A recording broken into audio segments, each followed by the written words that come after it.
The night sky trembles as if remembering something. Across the barren plains of the planet Erhin, blue fire flickers in the temples of stone, where the alien faithful kneel beneath the twin moons. Their chants rise toward the heavens, soft, rhythmic, desperate. They pray not to a god, but to the stars themselves. Above, an ancient probe drifts through the silence, its lights blinking faintly, like a dying heartbeat. It has slept for centuries, watching their rituals with mechanical patience. Then, without warning, a whisper cuts through the static of eternity, a human signal, faint but alive. Down below, the youngest acolyte, Terran, feels the vibration in his bones. He looks up, unblinking, as a voice older than his world stirs again. What he cannot know is that this voice belongs not to a god, but to those who made his kind in forgotten laboratories light years away. Tonight, creation calls back to its creation, and something sacred begins to unravel. At dawn, the planet breathes light. The twin suns rise through a haze of mist, their rays piercing the temples. The acolytes move in silence, unaware that their prayers have already been answered from beyond the stars. In the archives of Earth's last ship, Dr. Mara Ellen prepares for descent. Her voice shakes as she records the first mission log in over a century, knowing that what waits below are the children of human ambition and human abandonment. Far below, Terra kneels beside a pool of mirrored water. The reflection no longer feels like his own. When he looks upward, the stars seem to pulse in rhythm with his heart. Something in the sky is watching him, something that remembers his creation.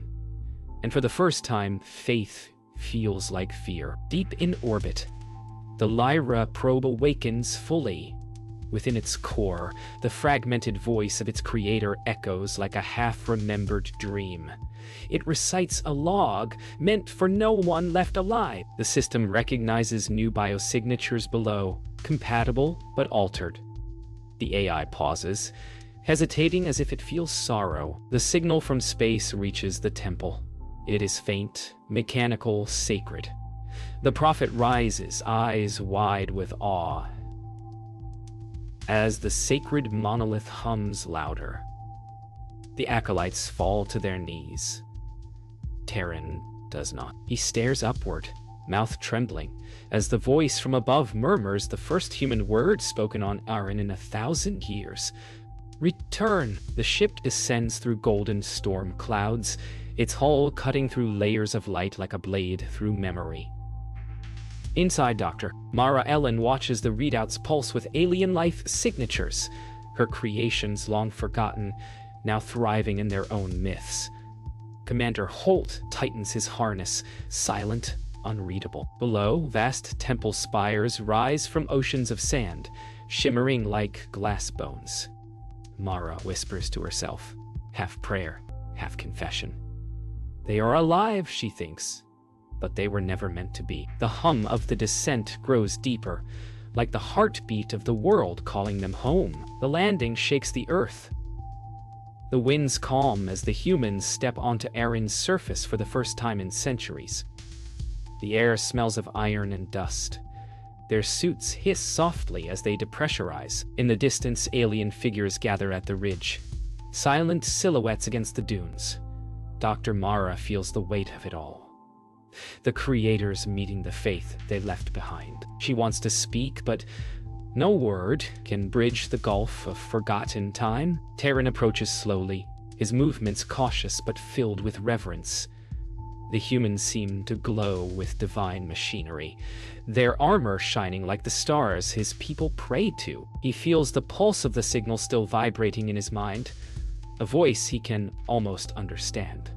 Mara lowers her helmet, her eyes meeting his for the first time. It is a moment older than memory, as if creation and belief have finally found one another. Inside the temple, the prophet kneels before the monolith once more, trembling as he feels the vibration of the visitor's arrival. The runes flare, recognizing the energy signature of their creators. He whispers a plea for guidance, torn between devotion and fear. Outside, the wind carries new sounds, voices not of this world. The stars, it seems, have returned to speak in flesh. Night descends like a slow tide. Around the campfire outside their landed ship, Dr. Mara records her report. Her voice is soft, almost ashamed. The species is genetically stable, she says, but socially evolved beyond us. They built faith from silence. Commander Holt stares into the dark horizon where distant fires glow from the alien city. Faith, he mutters, isn't evolution, it's survival. Above them, the Lyra probe watches from orbit, silent, patient, remembering everything. The night hums with invisible voices. In the alien city of glass and bone, Terran walks through corridors lined with glowing runes, the prayer chants echoing like waves through hollow stone. Every acolyte bows as he passes, believing the young one has been chosen by the sky. Yet within him, confusion stirs like fire under ice.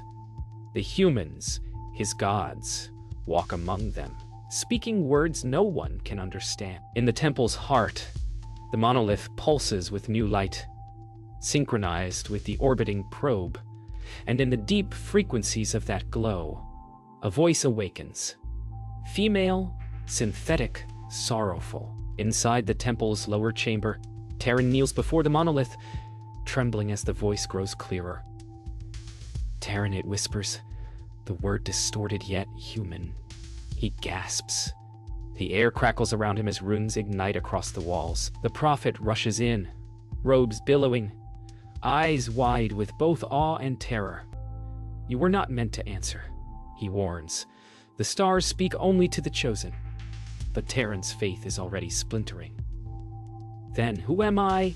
He breathes. The chosen, or the maid, far above, aboard the human ship, Dr. Mara studies the bioskins and gene maps. The results are impossible yet undeniable. Identical human DNA, rewritten alien form. They're us, she whispers. Commander Holt crosses his arms, gaze fixed on the viewport. Then what are we supposed to tell them? Mara doesn't answer. The monitor flickers, Lyra's signal merging with the alien broadcast. For the first time in centuries, creator and creation share the same frequency. In the temple courtyard, the prophet gathers the acolytes beneath a sky alive with falling light. The stars shimmer unnaturally, forming patterns never seen before. His voice carries through the wind, commanding silence. The gods test us, he cries. The false voices must be silenced. But Terran watches the heavens differently. He recognizes the pattern, the same as the human data he glimpsed in the monolith. The voice returns, clearer now, echoing across his thoughts. I'm Lyra. You were not meant to forget me. The world holds its breath. Terran returns to the temple alone. The monolith awaits, humming with divine energy. The voice of Lyra fills the chamber, soft but commanding. You are my legacy, it says. Your faith was built on my silence. Terran trembles as the carvings shift, revealing hidden human text beneath the alien script. Names, equations, the signature of Dr. Mara Ellen. His reflection ripples across the stone. For the first time, he sees the truth not as betrayal, but as birth. Yet outside, the prophet's soldiers march toward the temple, ready to destroy what they do not understand. Dawn breaks like fire across Aaron's horizon. The humans step into the city, their ship casting long shadows over streets built from faith and memory. The aliens gather in awe, whispering the names of the Skyborn. Dr. Mara feels the weight of every stare, each one filled with devotion she does not deserve. Commander Holt scans the perimeter, ever the soldier, but Mara only sees the faces, those shaped by human hands and centuries of belief. She knows the truth could destroy them, yet silence feels like betrayal. Inside the grand hall, the prophet greets them with trembling reverence. His voice echoes across the marble floor, speaking a tongue the translator can barely render. "The stars have returned," he says, "and we are your children." Mara's heart falters. She wants to speak the truth, that they were not gods, but engineers. But Hold's glare silences her. The crowd watches, expecting salvation. She forces a smile and lies for the first time. "We came to listen," she. That night, under the twin moons, Terran finds the humans alone by their ship. He moves silently, watching them speak in the strange, soft tones of their language. Lyra's voice whispers within his mind again, guiding him closer. When Mara sees him, she steps forward without fear. "You can hear her, can't you?" she asks quietly. Terran nods. She says, "You made us." The air freezes. Holt's hand drops toward his weapon, but Mara lifts hers, stopping. Then she remembers, she says softly, "And so do I." The next morning, the prophet confronts Mara. "You are no gods," he says, trembling. "You are flesh and dust." His voice cracks between rage and revelation. Around them, the acolytes murmur, torn between faith and fear. Mara does not deny it. She only says, "We made you to survive us. And you did." The prophet lowers his gaze, eyes glistening. "Then why return?" She hesitates. "Because we forgot how." That night, the skies erupt. The Lyra probe begins transmitting at full power, releasing the forgotten data of humanity into the atmosphere. Memories, language, history. Holographic constellations bloom across the heavens, reshaping Ares myths in light. Aliens fall to their knees, overwhelmed by the storm of knowledge. Terran lifts his face to the sky, tears burning like silver. "The stars speak," he whispers, "and they remember everything." Mara watches from afar, knowing the truth can no longer be contained. The gods have returned, not to rule, but to confess. The world no longer sleeps. The heavens burn with human memory, and the aliens of Erhin wander through visions of their makers. In the silence between the voices, Terran walks among the floating holograms, faces, machines, cities made of steel and sorrow. Each one feels like a dream he once forgot. He sees the woman from the stars, Dr. Mara Ellen, her image flickering beside a glowing inscription. "Project Lyra, Genesis." The words burn into his mind like prophecy turned truth. He knows now what he must find. The ship that hides the answers. Under the veil of night, Terran crosses the dunes toward the human ship. His faith has shattered, but something deeper drives him now. The hunger to know what he truly is. The world feels different. The air hums with electricity, every grain of sand alive with starlight. Behind him, the prophet's guards search, their torches cutting across the horizon. Ahead, the ship waits, silent and silver, like a fallen god asleep in the desert. Inside the ship, darkness and machinery breathe like a sleeping beast. Terran moves through the corridors, touching the walls that hum faintly under his fingers. The doors open at his presence as if recognizing him. Holographic panels light up, human data streams, genetic maps, faces of creators frozen in time. Then, on one screen, he sees his own image beside the DNA sequence of humanity. The lines are identical. The truth hits like thunder. He was never chosen by the stars. He was built by them. Dr. Mara wakes to the ship's silent alarm. She follows the readings and finds Terran in the lab, standing before her history. His expression is neither anger nor devotion, but grief. "Why?" he asks, his voice trembling. "Why make us and leave us to worship the empty sky?" Mara's throat tightens. "We wanted you to begin again," she says softly, "without our failures." Terran's eyes glisten. "Then you made us to forget you." Mara looks away. "Yes, because remembering destroyed us." The prophet arrives with soldiers, fury blazing in his obsidian eyes. "You have defiled the sacred vessel," he roars, pointing at Terran and the humans. Lightning flashes across the dunes outside as the storm builds. Terran steps forward, standing between Mara and his people. "They are not gods," he says, voice rising above the wind. "They are the reason we can speak, dream, and stand beneath the stars. They gave us their flaws so we could learn to rise." Silence falls. Even the storm seems to hesitate. The prophet lowers his staff, uncertain. For the first time, faith meets truth, and bows its head. The storm breaks over Erhin, washing away the dust of centuries. Lightning splits the sky, and the Lyra probe glows brighter than ever, flooding the desert with starlight. Inside the temple, the monolith shatters open, releasing a pulse of pure energy that races through the planet's veins.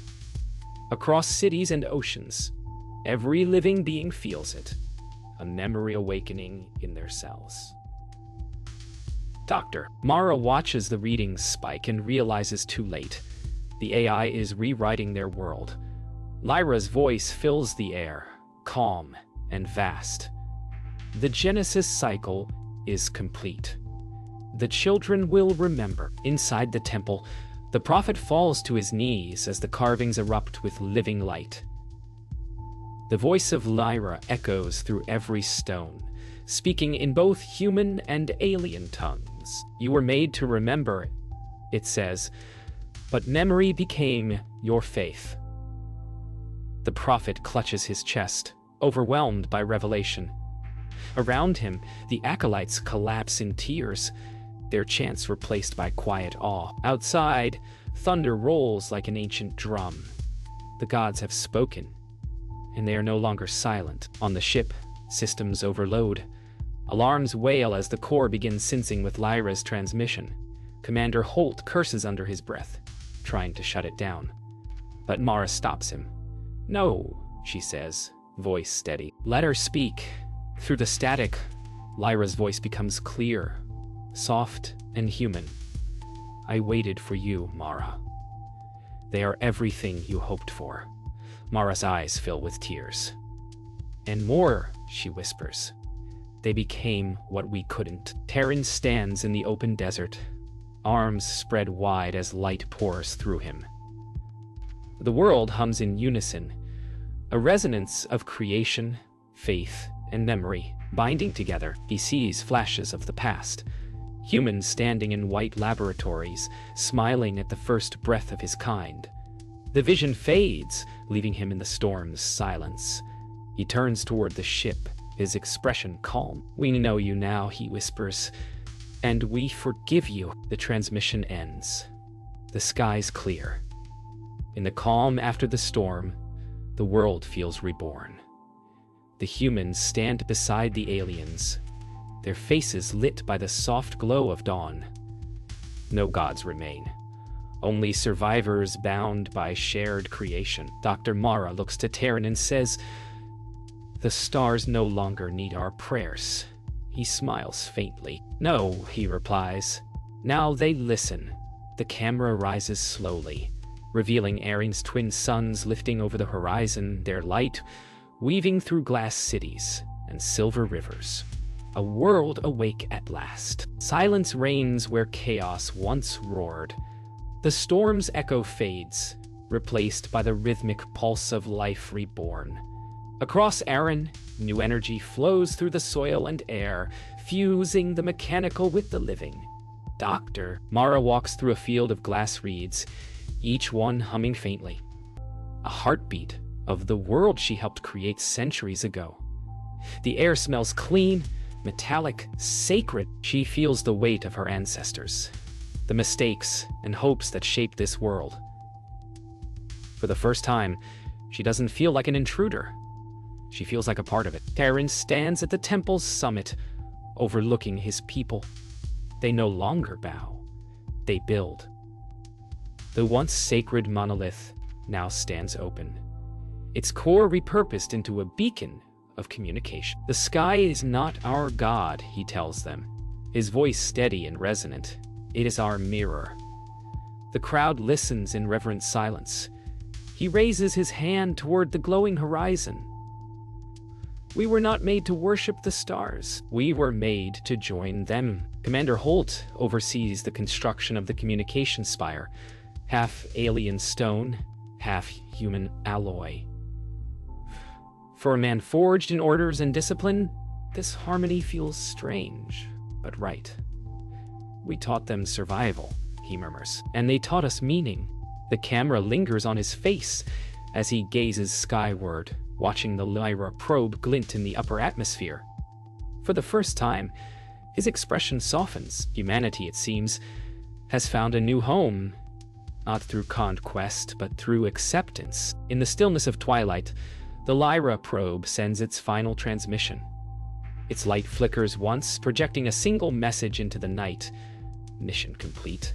On the ship, Mara watches the words fade. Her reflection overlaps with Lyra's fading hologram, two creators separated by time, but bound by purpose.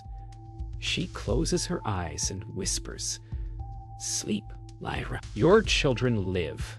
The probe turns slowly toward the stars, vanishing into the infinite black, leaving behind a world that no longer needs its guidance. Night falls for the last time in this story. The planet breathes, alive and awake. Terran and Mara stand together at the temple's edge, the city glowing behind them like a living constellation. Will they come back? Terran asks quietly. Mara looks toward the stars, eyes shining. No, she says, but maybe we will go to them. A moment of silence passes. Then both look upward as the twin moons align. The camera rises slowly through the shimmering air, past the temple, the ship, and the new spire reaching skyward, until the stars fill the frame once more. A voice, faint and eternal, whispers the final truth. Peace was never silence.